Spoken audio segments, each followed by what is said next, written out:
Now, at makita din especially sa doctrine sa Ito of Salvation, importante kaya nga ang kaluwasan sakto. Ang katudluanan sa Biblia may tungod sa kaluwasan sa kalag sa tao, insakto siya. Ang naghatag lang o accurate na teaching may tungod sa kaluwasan is the King James Bible.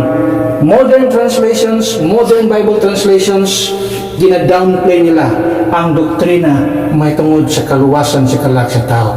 We believe, as Bible-believing Christians, King James only, we believe that the blood of Christ is the only payment for our sins. Wala na makabayad sa ato ang mga kasalanan. Munang ang kaluwasan sa tao, dili pinagi sa gihimo, pagsunod niya sa mga balaod, dili ingon ana as what modern translations nga ginapakita, kundi unsay gisulti sa King James Bible nga ang kaluwasan sa ato ang kalag tungod sa gihimo ni Kristo sa Kalbaryo, giula niya ang dugo, namatay, gilubong, nagbanhaw siya alang sa atuang kaluwasan sa atong kalag. Kasi kalau presidente ka na mag-impeach, ay wala impeach time ni Christ. It is a one-man rule.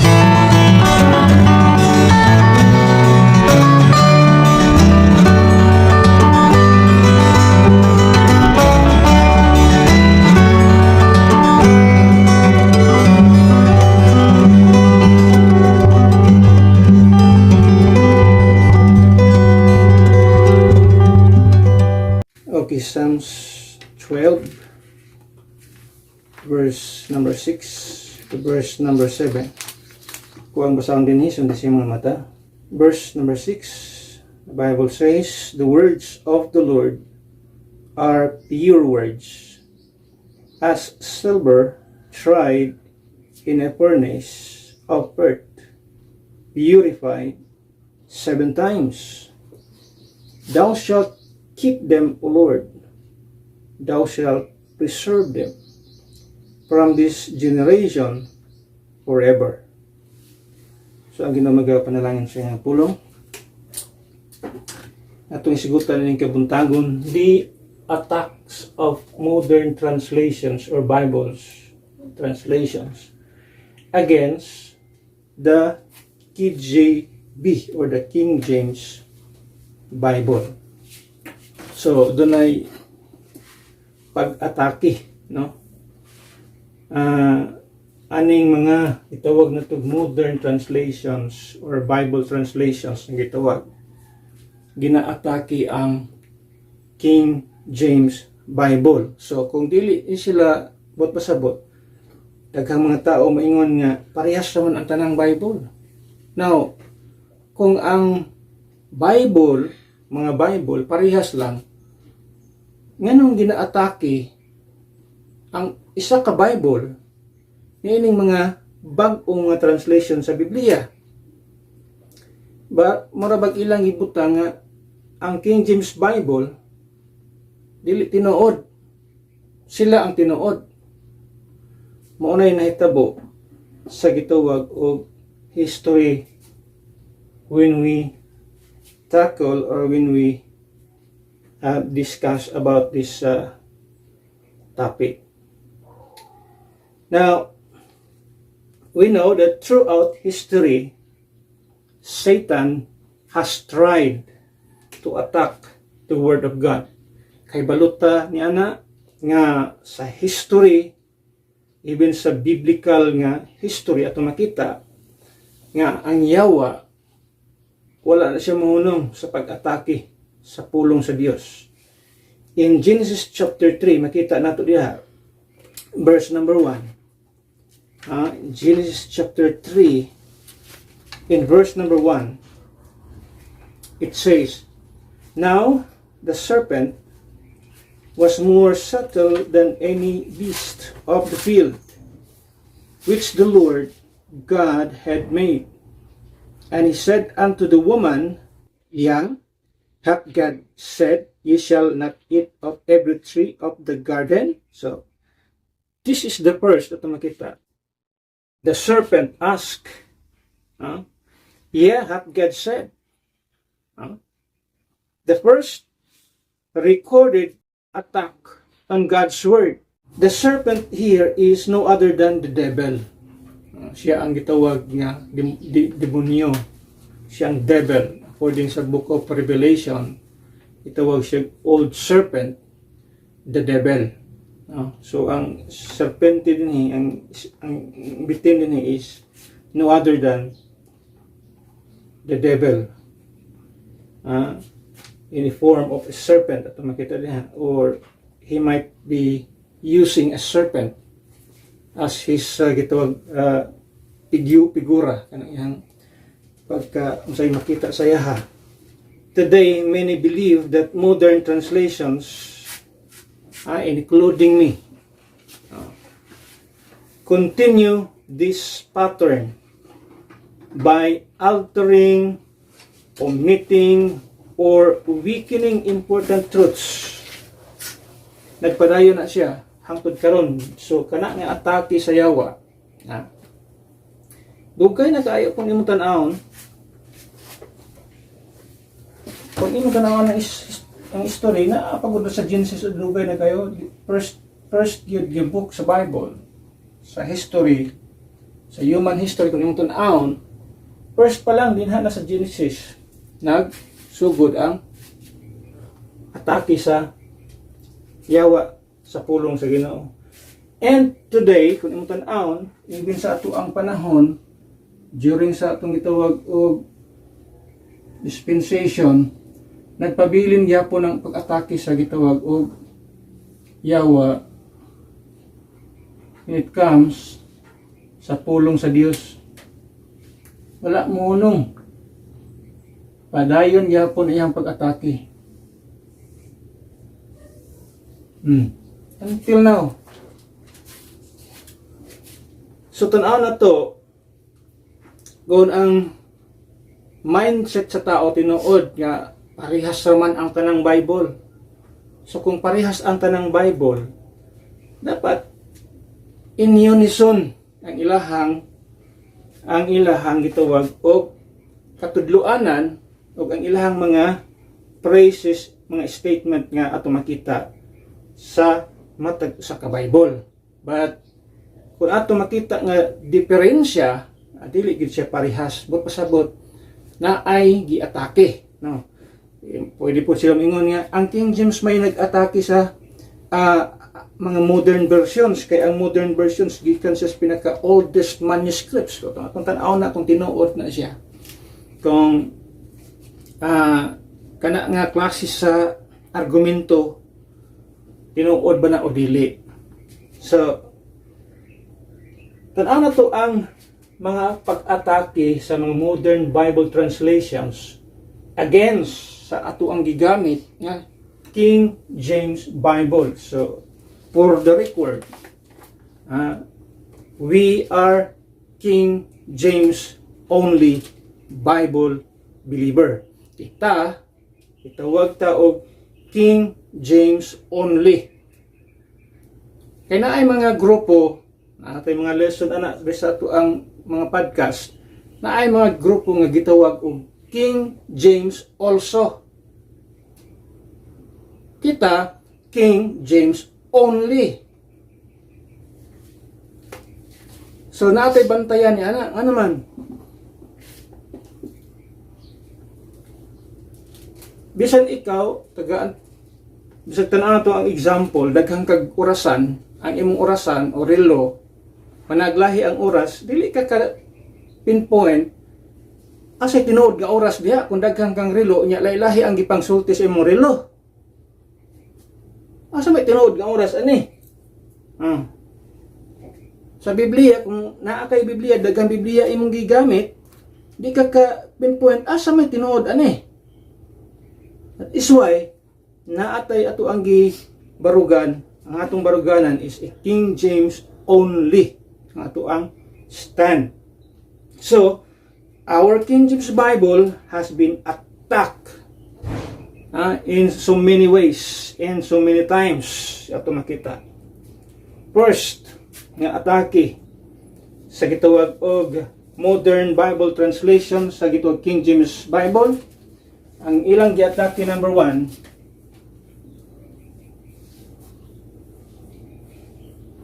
They attack first the deity of Christ.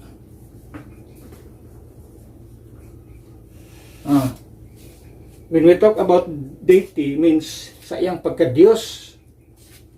No wonder nga ay mga denominations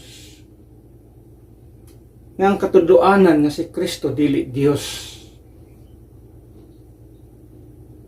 He's just a man, not God. Why? It is because of the modern translation. So, nagsumikad na siya nga pagtulunan, nagsumikad na siya nga doktrina, tungod kay ang Biblia nga gigamit, sayop. So, kung sayop ang imong source, siyempre, ang outcome, ang magawasan ang pagtulunan diya sa imong denomination, sayop. Nga naman, sayop man ang Biblia ang imong gigamit. So, this King James or this modern translation attack the King James Bible pinagi sa pag-atake sa itong deity of Christ. So that's why I believe the King James Bible, it is because the King James Bible, okay, gina-uplift, ginahuptan ang pagka-Diyos ni Kristo dinhi. Kung imong tan-awon. Pero kining mga iki nga mga Biblia, ginaatake ang pagka-Diyos ni Kristo. Na ay mga passages niya na ito makita. Some passages declaring that Jesus is God are weakened or questioned din sa mga modern translations.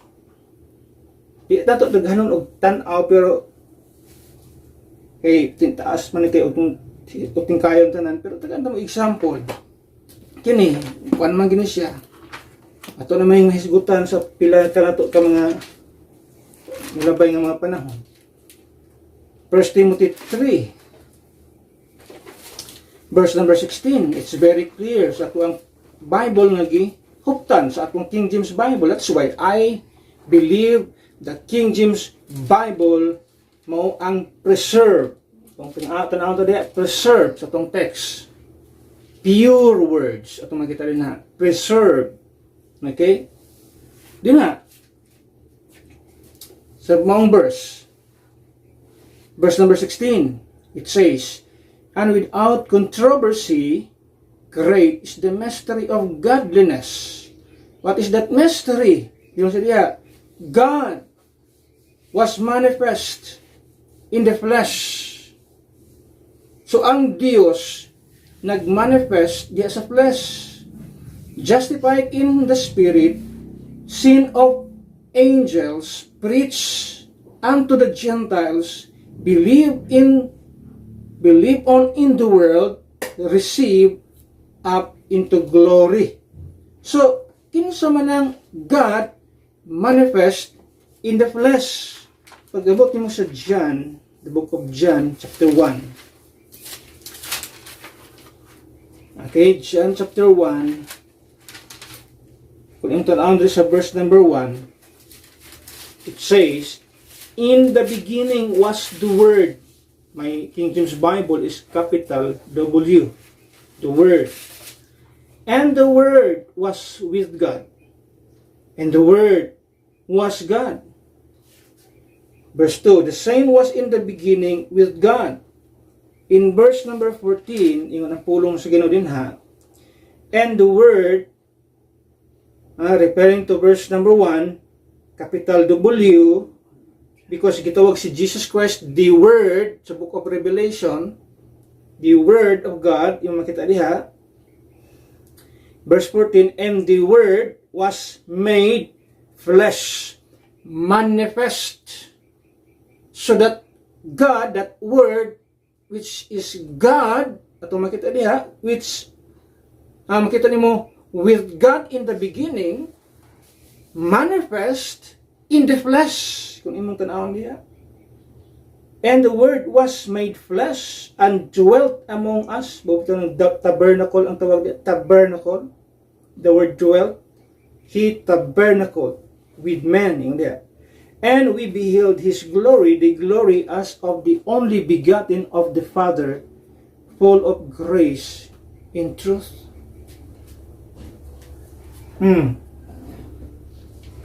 So, klaro kay sa King James Bible, nga ang Dios ni manifest, pero kung imong basahon sa mga piki nga mga Biblia, mga modern Bible translation, the word God, ang word nga God sa King James Bible, tanawon mo diha,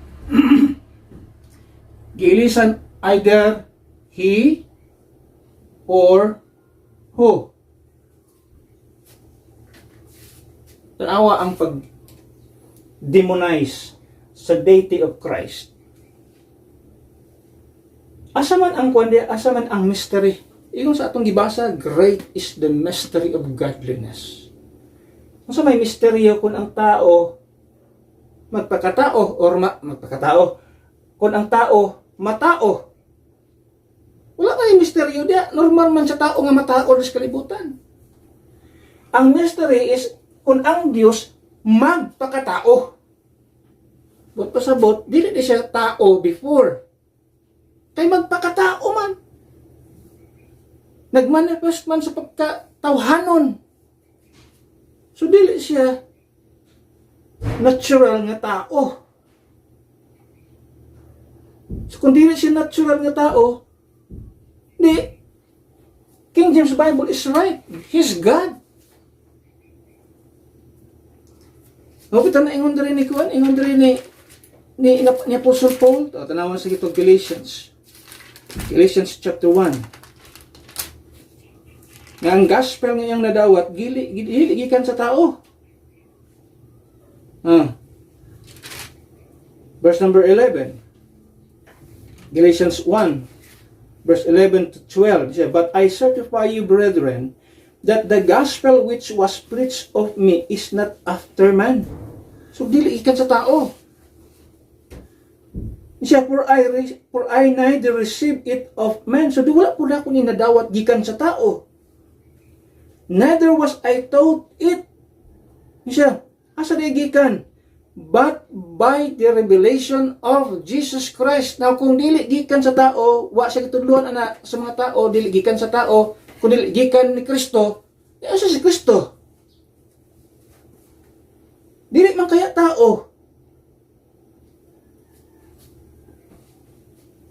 Manang ang writings ni Apostle Paul, nagkauyon.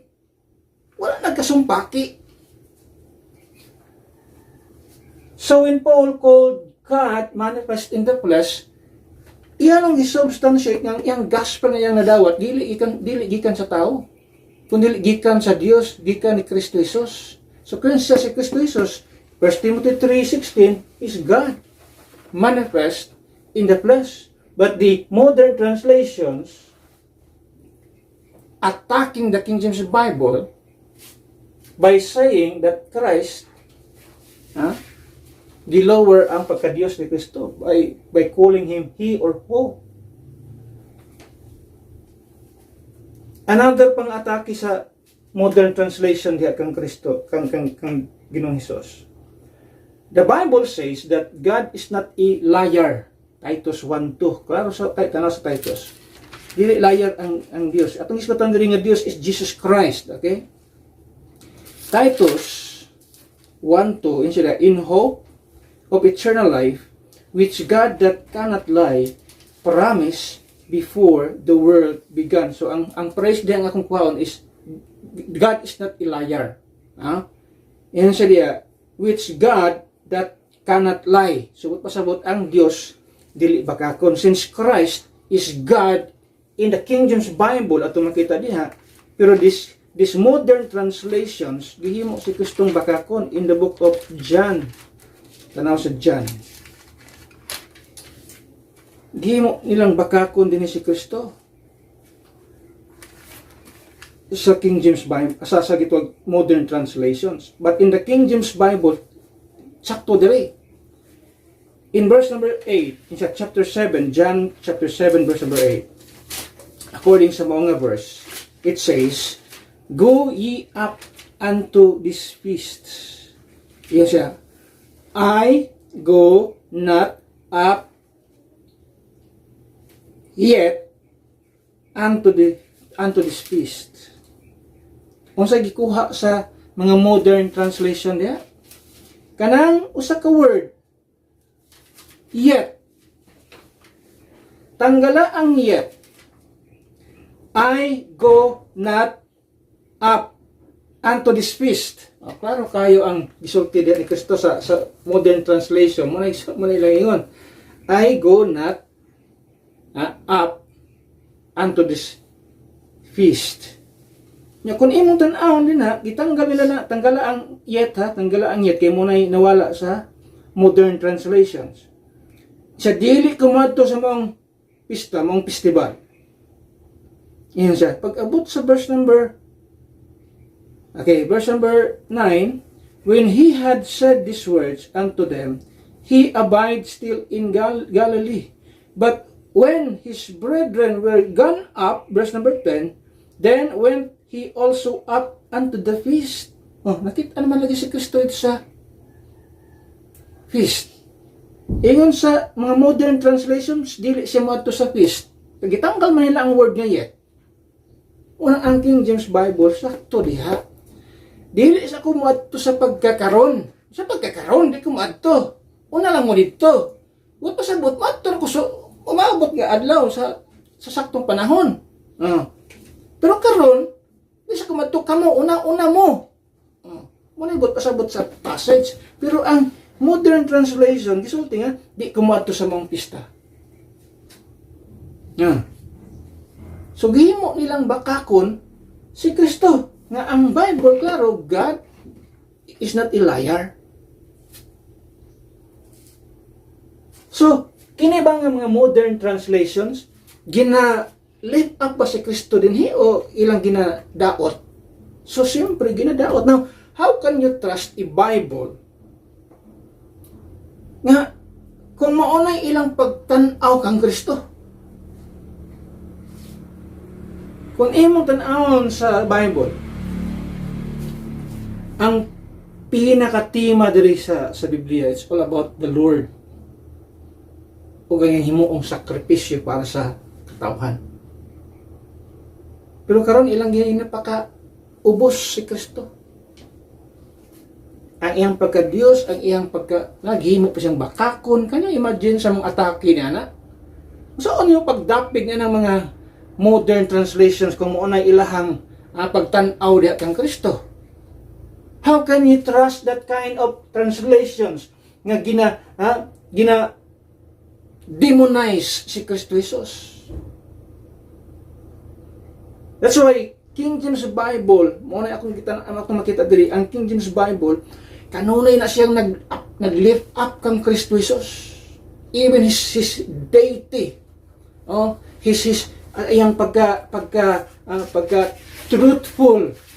He's not a liar.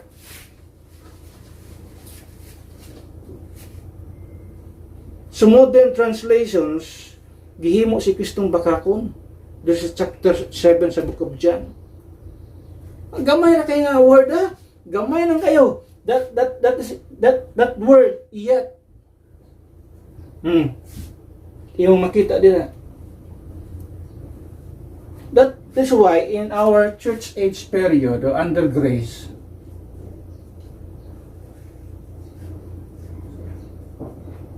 importante kayo nga naatay isa lang ka Bible. O kanang atong Bible mo na itong ginagamit.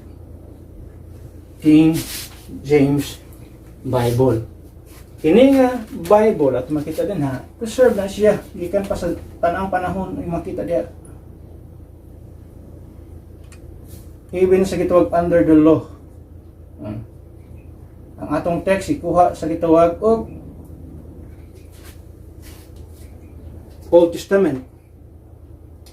Pero ato na makita din nga kita as a church kinahanglan na atay isa ka Biblia nga atong kasaligan nga kanabang truthful siya, honest siya. dili kay bakakon nga mga Biblia, mga piki nga mga Biblia unya gina-demonize pa ang atong manluluwas. Saan ta pagsalig na ng klase sa mga Biblia?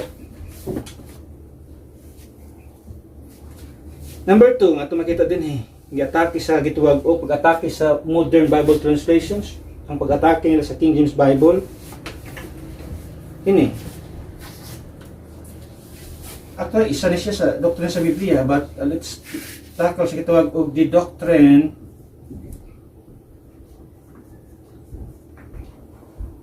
of the Bible.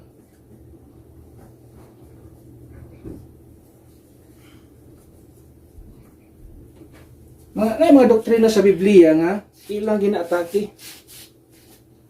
Daghan din Di ang tanan pero magkuha ito mga example, pipila ka mga example matong tanawon. Several fundamental doctrines are affected or questioned by modern Bible translation or translations. For example, the doctrine of salvation. Yan mo ni pinaka-importante, the doctrine of salvation. We believe that salvation is by grace through faith in Christ. Mo na itudlo sa King James Bible. Ang kaluwasan pinaagi sa grasya na pinaagi sa pagtuo diha kang Kristo Jesus, especially sa iyang gihimo dito sa krus sa Kalbaryo nga diin iyang giula ang iyang dugo. We know Ephesians 2:8 and 9, for by grace are you saved through faith. Mo na gisulti sa to ang King James. Now, we also believe that our salvation, the basis at ang salvation is the gospel. Without the gospel, there's no salvation. Now, let's look at 1 Corinthians 15, 1-4, because that is the gospel. O pinagi nila nga gospel, mo na nagtudlo ka na to o naghatag ka na to kahibalo, kahayag sa kaluwasan. Our King James, ang sulti sa King James Bible, okay? 1 Corinthians 15, sa verse number 1, ingon sa Apostle Paul, moreover, brethren, I declare unto you the gospel which I preach unto you, which also ye have received, and wherein ye stand. Verse number 2, by which also ye are saved, if ye keep in memory what I preach unto you. So nakiskot siya, keep in memory. Pero kaya mo sa gihimo sa gitawag og modern Bible translations, instead of keep in memory, ang gihimo din if thou hold fast. Can you imagine? Kung imong gunitan ang pulong sa Ginoo, sa paggunit. Instead of keep in memory, unless you have believed in vain. Kaya balong unsa ning believing in vain in this passage, in this context. Believing in vain is that totally believing the gospel. Kaya na ay mga tao dili nga dili mo tuo sa resurrection of Christ. Now remember that resurrection is part of the gospel. Kung dili ka mo tuo nga si Kristo na resurrect, then you did not believe the gospel. That is believing in vain. But pasabot means wala nimo gi-keep in memory, wala nimo gibutang sa imong utok di ay ang nawali di ay. Kaya wa man ni kamo tuos pagkabanhaw ni Kristo Jesus, manang gitawag sa Biblia believing in vain. Kung imong tan-awon diha mga next verses diha imong makita in verse number 13, verse number 12. Now if Christ be preached that he rose from the dead, how say some among you that there is no resurrection of the dead? O, can you imagine, Anna? Continue, verse 13. But if there be no resurrection of the dead, then is Christ no risen? Verse 14. And if Christ be not risen, then our preaching vain, and your faith is also vain. So, mo nang gingo di Apostle Paul diha sa verse number 2 nga, unless ye have believe in vain. But pasabot, You did not believe the gospel. Isa lang ka elemento sa gospel nga dili nimo tuuhan din ha. You are already believing in vain. Now, since resurrection is part of the gospel, nga di ka mo tuon na ng Kristo na banhaw, you are believing in vain. So di jud ka maluwas nga naman ang gospel ang pinaka-importante. Now, giusab na sa modern translation, instead of keep in memory what I preach unto you, dili na hold fast. Can you imagine the word? For example, ng gospel na ito gitawag sa Romans, another verse ito makita, Romans 1:16, gitanggal nila diha. Instead of the gospel of Christ, gitanggal ang Christ. Can you imagine yan? Remember that there are 7 gospels sa Bible. Kini importante ni sa atua, the gospel of Christ. Maunang gi-declare ni Apostle Paul sa 1 Corinthians 15. Kining siya diha, moreover, brethren, I declare unto you the gospel. He is referring to Romans 1:16, the gospel of Christ. Pero gitanggal na sa modern translation. Another nga ito makita din, the doctrine of scripture preservation. Kini atong text ito makita din ha. God promises His word will endure forever. Muna itong makita din na mismo. In the book of Matthew 24:35, ang sulti sa Biblia, sa King James Bible, heaven and earth shall pass away, but my words shall not pass away. Klaro kayo na ang sulti sa Biblia ha? Pero most modern translations keep the verse similar, but critics, at makita din ha, tungod na ilan ang gibutang kanang word, heaven and earth shall pass away, but my words shall not pass away. Gibutang nila na. Ang problema, na sila gipang butang ng mga footnotes and textual notes, and sometimes introduce doubt, at isigutan unya po, last na itong point, about certain verses being original. Gibutang tinuod nila ang verses diha. Nakabutang ang verse, pero gibutang dos kilid, moingon ito nga, kini nga verse, wala ni sa original. Kanya imagine ana.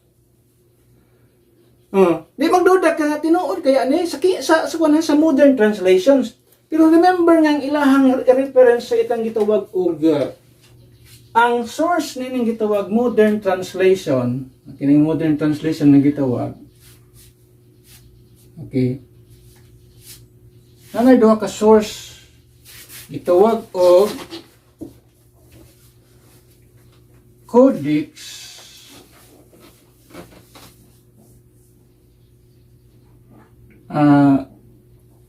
Sinaiticus. Kita ba ka na sa itong video? O kining ikaduha, Codex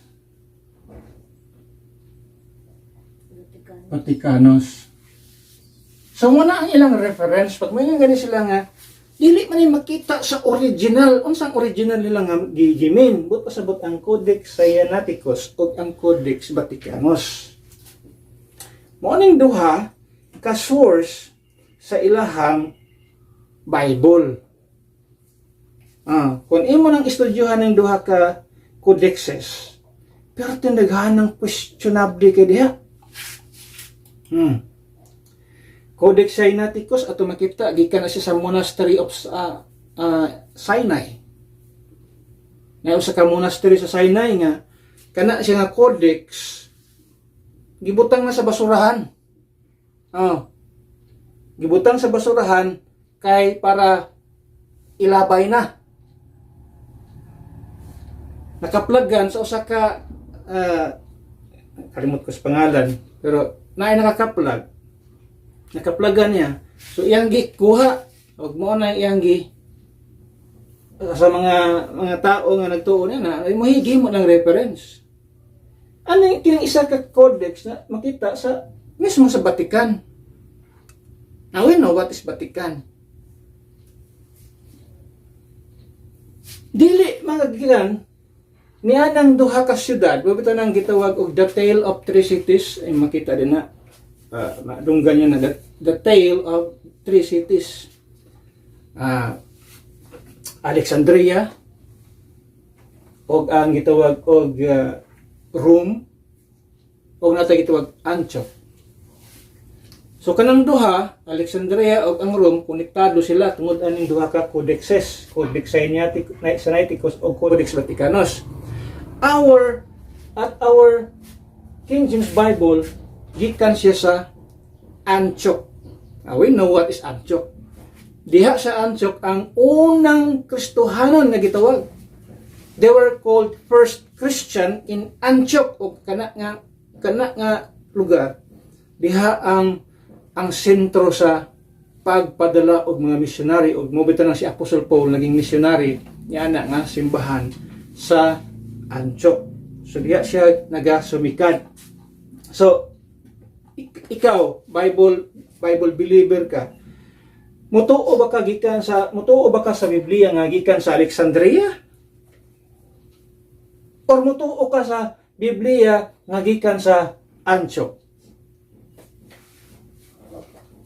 Kini gitawag og Kristohanon. Kining Alexandria mga Gnosticism or mga makita diya Gnostics, mga Gnosticism, ano man ang ilang interpretation sa Bible, makita nimo nga they always spiritualize the scripture. They do not believe on a literal meaning of the word. Kita nila nga spiritual man na. Pero kita Bible believing Christian, we always believe sa gitawag og literal meaning of the word. Another verse nga ato makita din often used about preservation, kining ato ang text Psalms 12:6 and 7 ato makita din ha. Tanawa ni giyon sa ni pag-twist, no, pag-corrupt sa mga sa modern translations nga gitawag. Sa ato ang King James Bible, klaro kay diha, the words of the Lord are pure words. Klaro kay sa atong King James Bible. As silver tried in a furnace of earth, purified 7 times. In verse number 7, thou shalt keep them, O Lord, thou shalt preserve them from this generation forever. Klaro kayo ang wording sa King James Bible nga ang iyang gi-preserve ang iyang words, pure words. Pero pag abot sa gitawag og modern translations, ang gitawag nga ang gi-preserve sa Dios, dili na ang word, kundi ang mga tao. Dili man tao diha ang gi-preserve. Ang gi-preserve diha ang iyang word. Maringan si David diha, siya, thou shalt keep them, O Lord. Thou shalt preserve them. Dili na siya tao. Referring to verse number 6, the word of the Lord. Or the words of the Lord. Another nga ito makita din nga doktrina sa Biblia, the doctrine of the second coming. Christ will literally return. Patanawa sa gitawag og Revelation 11:17. Revelation 11 verse number 17. Okay, verse number 17 it says, saying, we give thee thanks, O Lord God Almighty, which art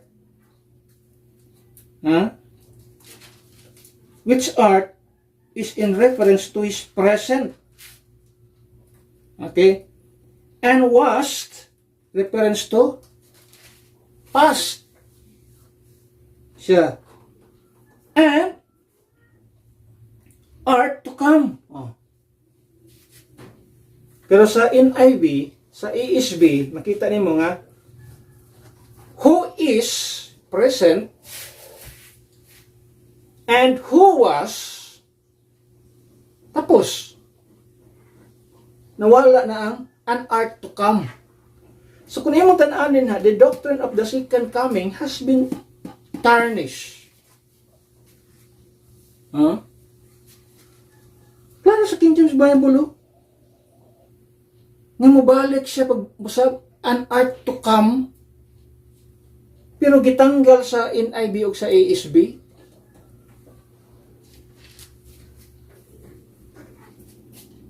So diyan ato makita, so ano to pagsalig aning klase sa Biblia kung mo na gitudlo nga si Kristo mobalik, yung siya mobalik si Kristo.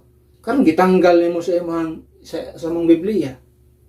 So they're attacking the doctrine of the Bible, especially the doctrine of the second coming of Christ.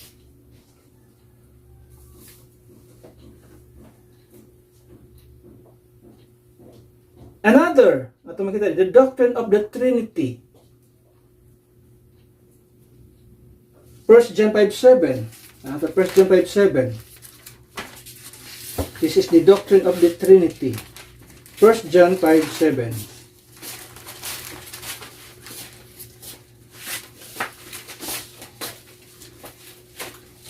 Okay, yun dito sa 1 John 5:7. For there are three that bear record in heaven, the Father, the Word, capital W, muna itong ibasa ganina, and the Holy Ghost. And these three are one.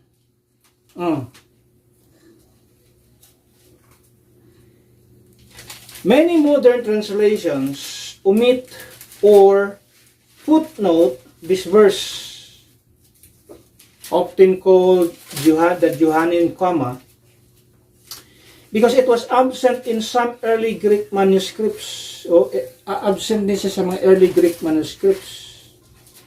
The verse may appear only in a footnote or to be shortened to verse 8. This is one of the most commonly cited examples in discussions about translation differences. Na, ilang rason, wala daw ning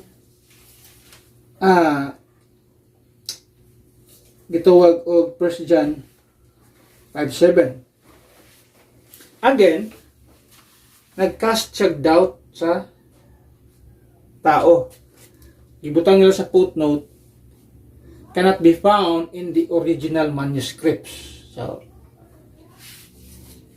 referring to, although in some manuscripts, nagikan po ang Textus Receptus nato, may mga ingunana nga dili makaplagan. Pero ato makita din ha, nga naa siya sa mga some other writing materials na ato makita. Nakaplagan siya. This is the only nga ato makita reference nga, klaro kay ang teaching sa Biblia, Father, the Word, referring to Jesus Christ, and the Holy Ghost, said these three are one.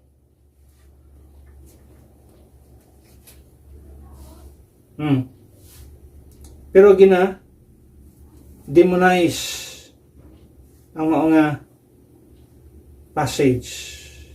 Another doctrine nga makita nga ginatake nila, the doctrine of the virgin birth of Christ. Isa na siya sa mga doktrina nga giatake nila ang King James Bible, pinagi nila nga doktrina. In Isaiah 7:14, Isaiah, the prophetic event of the Savior's birth, ito makita din Isaiah 7:14, ito makita din The King James Bible, therefore, the Lord Himself shall give you a sign. Ang sa nga sign siya, behold, a virgin shall conceive and bear a son, and shall call his name Emmanuel. So klaro kay ang wording sa Bible ha. Mamada natin kitawag virgin birth of Christ. Manang gitawag na to, virgin birth of Christ, because he was born of a virgin. Ito makita na. Yun sa pag downplay ang maong wording sa mga modern translation, ang gigamit nila nga wording is not virgin anymore. They use the words young woman. What is the difference?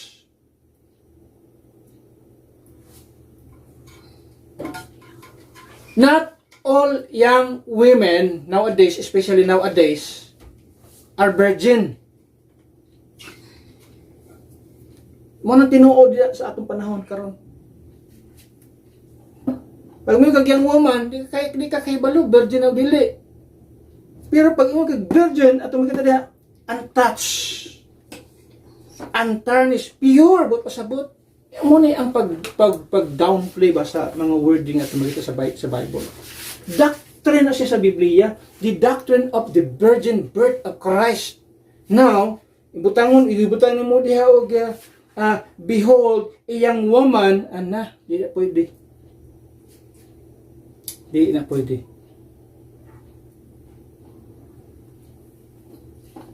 About sa life of Christ, pagkadaghan kay gipang pang-usab sa mga modern translation, di lang ito maisa-isa kay pati taasan ng lesson, pero pati daghana diha sa Biblia nga ipang-usab.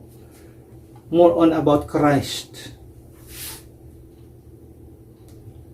O kini siya nga prophecy, ang kita nimo na sa Matthew 1 verse 23. Kung imo tan-aw pud ang modern translation, mo pud ang ilang sa gihapon, although consistent sila sa ilang pagtawag young woman, you know, that's wrong tawag mo young woman. Kasi ako nagsabi, dili tanang young woman na untouched, clean, pure, virgin. Dili una na. Another nga doctrine nga makita, tanang tabi ni. Okay, another nga atake sa modern translations number 3.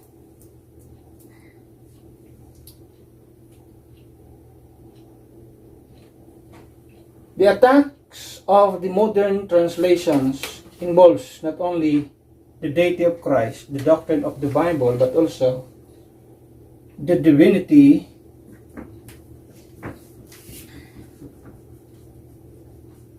of Christ's blood.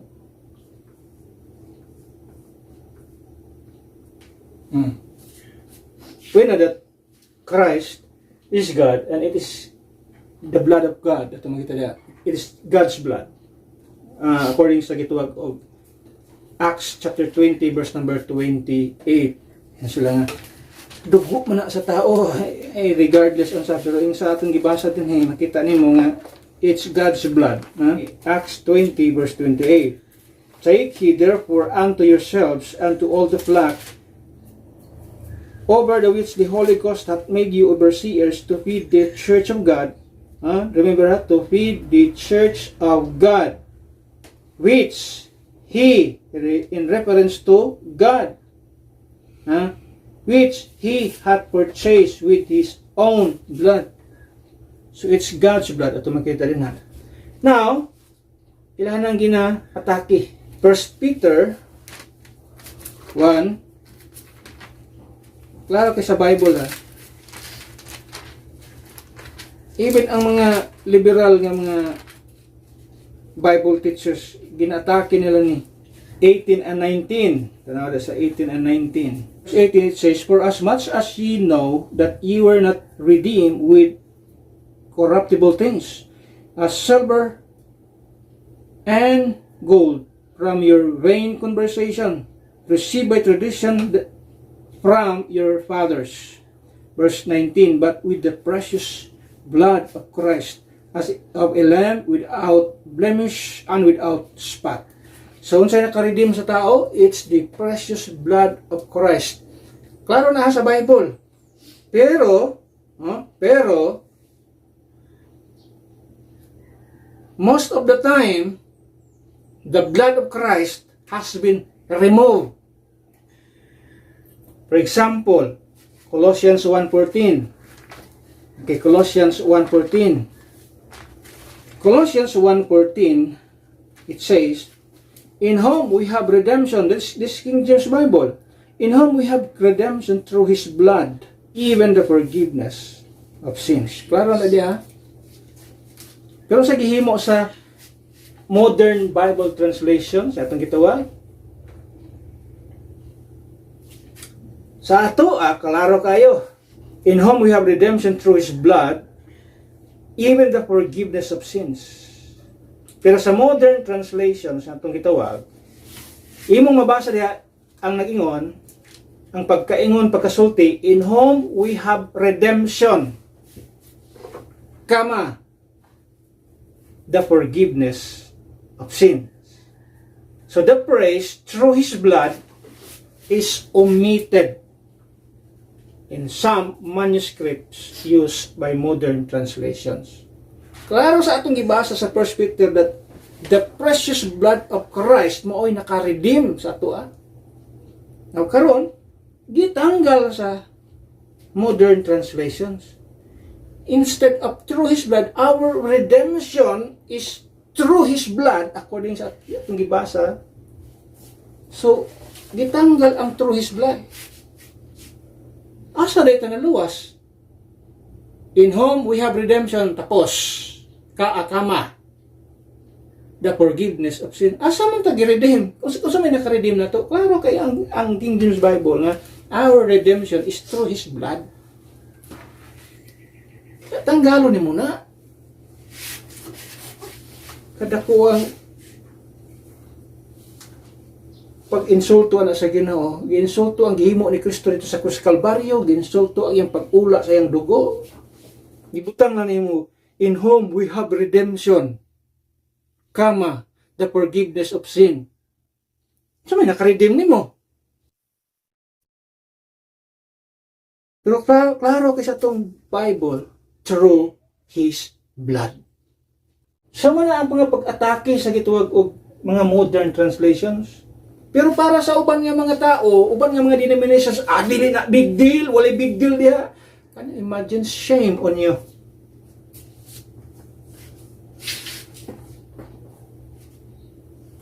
Why big deal diha? Ka big deal ana? Without the shedding of blood, there's no remission. Nga karang tanggalon nimo ng the blood of Christ. Mabitaw na ang kasagaran sa mga modern pod nga mga denomination karon, ang ilang kaluwasan maningkamot ta. Maghimo tagtarong kay mo na ilang pagtuo. Muna ilang pagtuo nga pinaagi na maluwas sila. No, dili na. Ang atong kaluwasan is through the blood of Christ. No wonder nga ang mga denominations gina-promote nilang ilang mahimo. Kung sa mga tao, pautan mo. Sigurado ba ka sa imong kaluwasan? O sigurado ba kang imong karagmatog langit? Paningkamot lang gud-tagod. Sige, paningkamot diya. Tanaw to, kung maabot kag langit. Huh?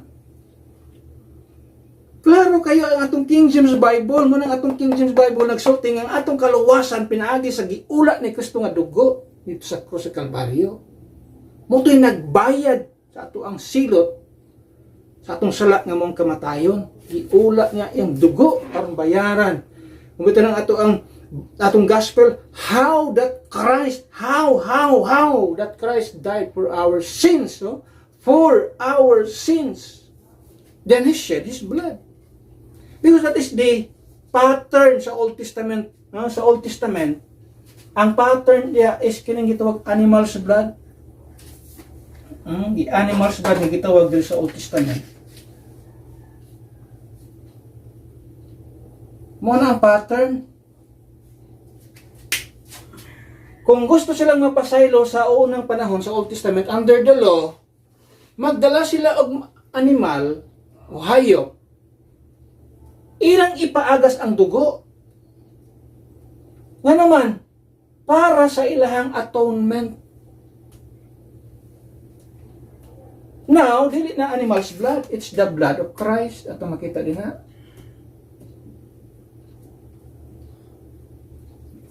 Kung wala ang dugo ni Kristo, what may kaluwasan?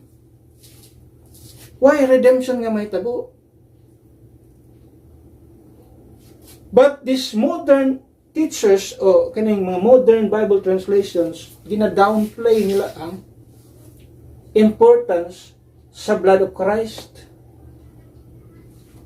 Lalo kay Romans 3:25, faith in His blood. Tapos karon Tagalog nimo ang blood of Christ, in whom we have redemption, then forgiveness of sin. Asa man ka nakapag-forgiveness? Asa man ka nakapag-redemption? It's through the blood. Number 4. The attack of the modern translations of gitawag sa King James Bible involves the deity of Christ, the doctrine of the Bible, the divinity of Christ's blood, and number 4, the dispensational teaching.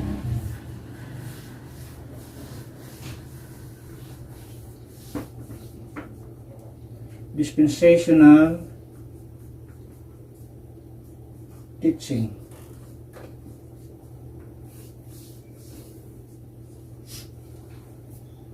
Most of the time, the word dispensation sa Bible, they change it to something as administration, stewardship. Although mauna siya ang mga meaning aning dispensation, pero it's more accurate if we use the word dispensation, because we have a dispensational timeline na gitawag from Genesis. Kita mo natay gitawag og Israel under the law, we have church under grace, and then after that natay gitawag og rapture, and then natay gitawag og tribulation, then natay gitawag og Armageddon,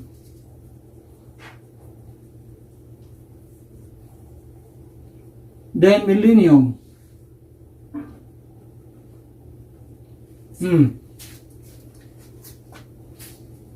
Munang ato ang natay itong dispensational timeline. So ang word ni dispensation sa Biblia naana sa King James Bible, and that is makita mo sa Biblia 4 times gigamit ang word dispensation in 4 passages sa scripture.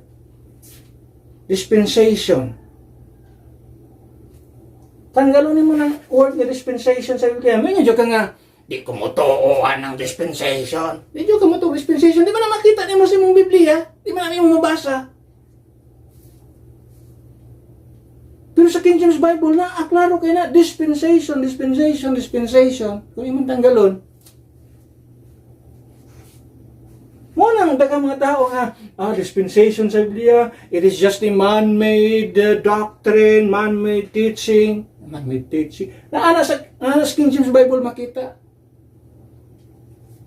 Another part pa gyud atong tan-awon sa atong sige king ito si Timothy 2:15, ato memorize na halos nato ang si Timothy 2:15. Kanang word nga study. Kanang word nga study giilisan pagid na.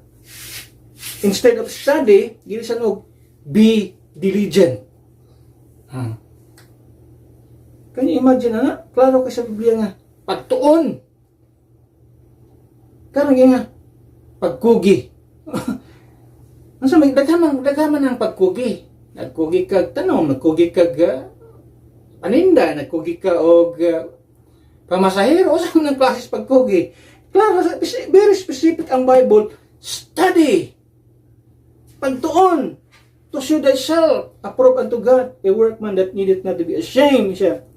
Kanang word rightly dividing the word of truth. Giilisan ng rightly dividing the word of truth. Ang sa gihimo, handling the word of God. Di usaon nimo pag rightly divide kung wala kay makuha nga mando gikan sa imong Biblia nga babasa nga, uy, kinahanglan din natong i-rightly divide ang word of truth. Wala man kay mabasa na usaon nimo pag sunod. Ngayon naman sa Biblia nga, handling the word of truth. Handle raman dahil di atong kunitan. Uban bitaw na ilang mga Biblia. Ginabutang lang sa kuan ay. Isa na. Di gid sulat-sulatan, di gid kita og mga marker din ha kay handling the word of truth. Ang kanya imagine mo nang balaan mo ning Biblia ko, di ginako ni hugaw-hugawan, dili na siya mao. Nay panultihon nga nag-ingon, a clean Bible produces a dirty life. A dirty Bible produces a clean life. Kasi ba pasabot yan na? Kung imong Biblia, perti kahinlo, wag gisuwat-suwat, sulat-sulat makita diha, way mga markings, way makita diha nga mga butang nimo nga mga insight nimo sa ikwan imo nga blessing, way kay makapalagan ng sulat. Ang kinabuhi ang tag-iyaan ng Biblia ha, ang kinabuhi perting hugawa. Pero ang mga tao, ang mga Kristohanon nga ang Biblia puno sa sulat, puno sa mga insights, puno sa mga blessings nga nakuha gikan sa pulong sa Ginoo. Pati kanang sulat didang baglis-baglis, mo nay kinabuhi sa mga Kristohanon nga tarong, limpyo, hinlo. Ikumpara niyo na. Bibliang hugaw ang sulat, di ba limpyo kinabuhi. Biblia nga lihinlo, way suwat, way makita, but pasabot wag ginagibasa di ay. Apo dihong gawag kinabuhi. May iban man yan ang mata, butang ng Bible dis kuan kay balaan lay kayo dito, pwede mo kuan na balaan kayo. Ang talawang kinabuhi di pati hugawa. Klaro kay dispensational teaching sa Biblia. Tanggalon mo na karon. Giatake sa mga modern translations by changing that word dispensation to something else. So sa metabo, di ka makabasa niya na. Gitanggal, git-change ang phrase nga ingon rightly dividing the word of truth. Yan, wa kay makita ng rightly dividing the word of truth. Kung saan mo pag rightly divide?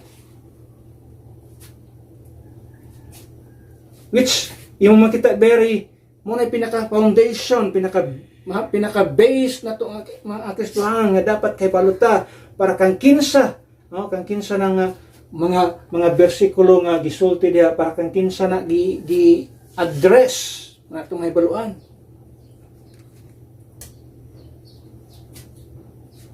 Another verse atong may tari, kikilala sa atong teaching, Hebrews 1:1, tanawa diha Hebrews 1:1. Isa diha ang pulong sa Ginoo. God who at sundry times and in diverse manners spake in time past unto the fathers by the prophets. Kung yung tanawang diha, nag-iskot siya sundry times, diverse manners. So different time period o different niya nga pag-deal sa mga tao. So nagkalahi. Ngayon tag-sundry times, lahi ng mga panahon, various ng mga panahon. Ngayon tag-diverse, different ng mga pamaagi. Di man parehas ang dealing sa Diyos sa mga Israelites people sa dealing niya sa church. Munang uban, practice of tithes. Nagtudog first fruits. Nakoy uban, halad-halad yapon og mga mananap. Ano man na? Wa kay balo kung kinsa para kang kinsa na nga mga pagtulunan gi-address because of these modern translations nga anti-dispensational teaching nga makita diha. Kini nga mga modern translations anti na sila sa dispensational teaching sa Bible. Kung dili sila antay, dili utan nila gina-change ang wording sa Bible na dispensation, rightly dividing, dili utan nila i-change. Gi-change nila, nang saan nila pagkakuha niya na.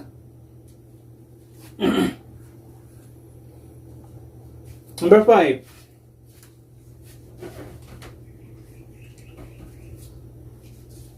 Number 5, the deletion of verses.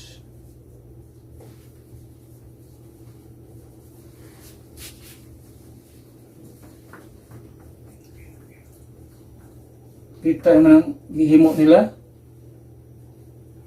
They attack the King James Bible by ang pag-atake sa modern translation sa King James Bible nag-involve siya og deletion of verses. Can you imagine? Pati verses gina-delete. Actually, kanang John 1 John 5:7 gina-delete nila na. Napa sila gipang delete yung mga verses. Matthew 17:21 kini. Matthew 17:21. Na sila may ipang-delete nila. Daghan sila ipang-delete. Even ang Matthew chapter 4 verse number 4, gina-delete nila ang na-presto nga lang gina-delete. Pero kini, verses gina siya. Kanaanin mo na even sa Roman Catholic Bible, dili ka kita ani nga passage. Okay? Matthew 17 verse 21. Verse 21, yun siya diha. Howbeit, this kind goeth not out but by prayer and fasting. Dili naman makaplagan sa mga modern translation sa mga Bible. Wala na. Tanggal na. Napay ilang isa ginilitri katong I think kanang gitanggal ginila ba nga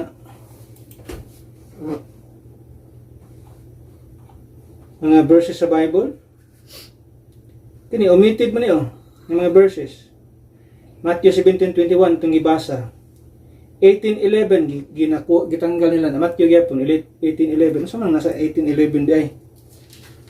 Ang sa 11, for the Son of Man is come to save that which was lost. Kana tanggal na. Omitted. 23:14 kini omitted gyapon eh. Matthew 23:14. Anong omitted ni siya? Kaya na ay nagsagasaan diha nga doktrina. 23 verse number 14. Say, but woe unto you, scribes and Pharisees, hypocrites! For ye shut up the kingdom of heaven against men, for ye neither go in yourselves, neither suffer for them that are entering to go in. Verse number 14. Woe unto you, scribes and Pharisees, hypocrites! For ye devour widows' houses, and for a pretense make long prayer. Therefore ye shall receive the greater damnation. Nga tanggal na. Kaya na doktrina ng masagasaan. Pahita na, membro ka sa RC, namatyan ka, magpa-servisyo ka sa imong patay, naibayad. Ano mo taningon diha o? Ye have devoured widows' houses. Can you imagine? Namatay na, bayad pa ka.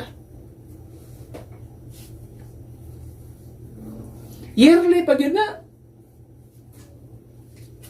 Di lang kay yearly. Death anniversary, ato ka sa simbahan. Hangyo ka dito. Paserbisyo ka. Special ba o dili? Pag-abot og November 1, November 2, another po na. Special o ordinary? That's one way of devouring widows' houses. And for a pretense, ingon sa Biblia, for a pretense, sa gihimo, they make long prayers or prayer. No, kansa man na, kisa may tag-askit inampuan. That is just a pretension. Ano ito, haom king kanta nga, Great Pretender. Dadaghan sa Bible, ito makita rin na.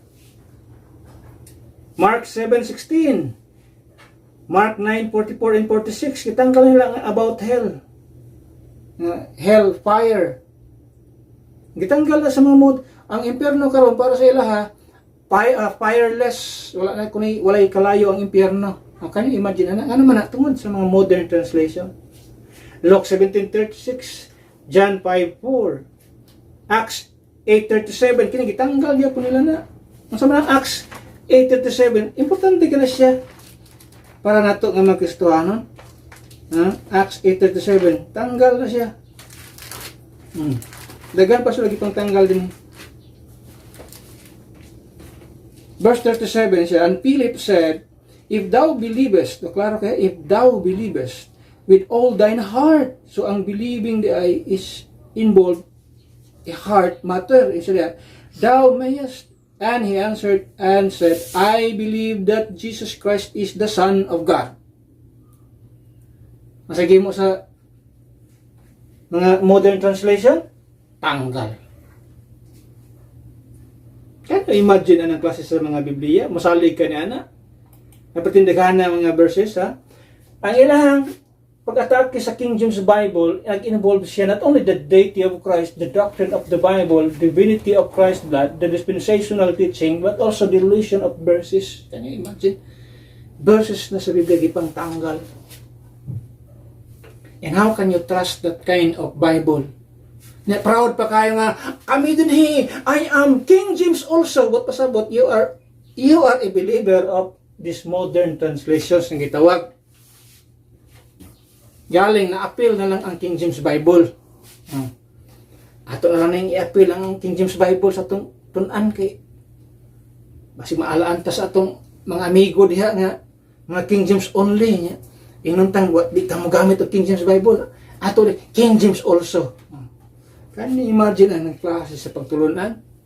Pag ito'y baruganan, mura ka o ka ng kwaknit. Na-istorya sa kwaknit. Bat. Nga nang nahimo na siyang langgam sa kagabion. Gisalikway na siya sa doha ka grupo. Munang nag-inusara na siya sa ang kinabuhi sa kagabion.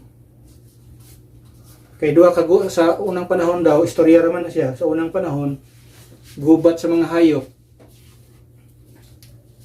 Tanaw niya, sa tong grupuha mo daog, adto siya mo laban. At una, laban siya sa mga langgam, kay daog mo langgam. Siya nang uban-uban, yung ang mga langgam mo, uban-uban man kanamo. Hindi man kanamo kauban. Siya, sige kauban, kita ba ikaw og mananap na ipako? Kauban ta. Nga naman si Pako.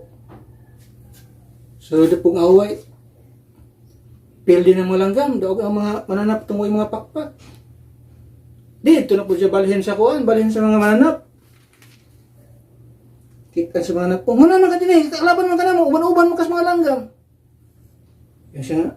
Kasi kaubas mga langgam. Kauban ta. Kita ba niya kag mga langgam nga naingipon. Ingat po mga tinuod na. Sunod away. Away na pong langgam ug mananap. Ala grabe, kita nang paniki nga wa gibuhat. Both langgam ug ang mananap. Kay tuhanan paling-paling ni wa ni baruganan. Ato ni hukman, naman ang hukman siya. Mag-inusara siya sa kagabion. Ano yung result ng mga tao nga way baruganan? King James also sad me. Para dili atakihon sa mga King James only. Pero gamit silang modern translations para di po sila atakihon sa mga tao na gamit sa mga modern translation. Ano yung mga tao ay baruganan? Ano yung mga kwaknit? Langgam sa kagabion. Bantay ta na. Bantay ta na. Ay sayang ba yung mga tuwana? O pa na yung mga agresibo kayo. Grabe ka agresibo. Debate. Can you imagine ang klase sa mga tao? Number 6. The illusion of keywords.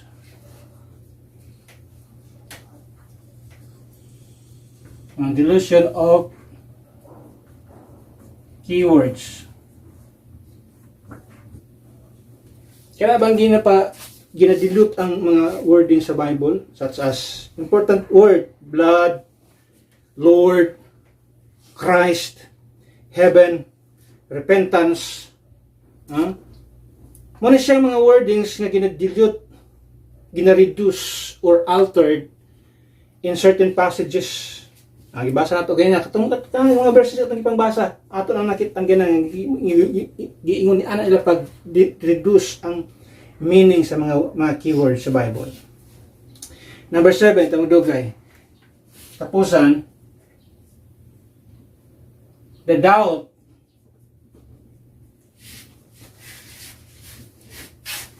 cast on God's words.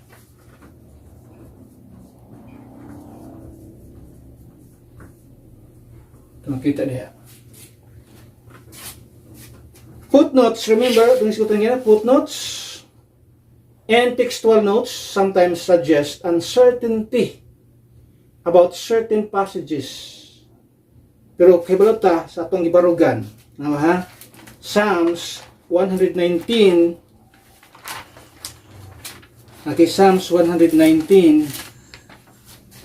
If you believe this passage, wala kayo dapat pagduha-duha sa Word of God.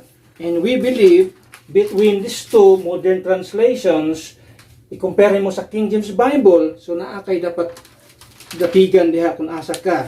At tanawa sa gituwag 119, Psalms 119 verse 89, siya forever, O Lord, thy word is settled in heaven. Now, if footnotes, mga textual footnotes ang makita din ha, or notes, nga naghatag og doubt sa imuha, it's not God's word. Ang pulong sa Ginoo wala maghatag sa imo pagduha-duha. Kay ang pulong sa Dios iyon siya, forever O Lord, forever thy word is settled in heaven. So di siya ang may kaduha-duhaan. Now, the King James Bible gives us an assurance, the authenticity, the authority of this book ato makita, the accuracy of this book ato makita. Unsa gyud ang King James Bible, i-compare mo sa mga modern Bible translations. God's word is pure, powerful, and preserved. While translations differ, believers are called to love, study, and defend the scriptures. As Paul wrote in 2 Timothy 3:16, all scripture is given by inspiration of God. Kini nga passage again ginausab na sa modern translation sa Biblia. Instead of given by inspiration of God, they change it. So we must remain faithful to the truth of God's word and guard the doctrines it teaches. Now, ato makita din especially sa doctrine sa gitwag salvation, importante kayo nga ang kaluwasan sakto. Ang katudloanan sa Biblia may tungod sa kaluwasan sa kalag sa tao, insakto siya. Ang naghatag lang og accurate nga teaching may tungod sa kaluwasan is the King James Bible. Modern Bible translations, gina-downplay nila ang doktrina may tungod sa kaluwasan sa kalag sa tao. We believe, as Bible-believing Christians, King James only, we believe that the blood of Christ is the only payment for our sins. Wala na'y makabayad sa ato ang mga kasalanan. Kunang ang kaluwasan sa tao, dili pinagi sa gihimo, pagsunod niya sa mga balaod, dili ingon ana as what modern translations nga ginapakita, kung dili unsay gisulti sa King James Bible nga ang kaluwasan sa ato ang kalag tungod sa gihimo ni Kristo sa Kalbaryo, giulan niya ang dugo, namatay, gilubong og nabanhaw siya alang sa ato ang kaluwasan sa atong kalag.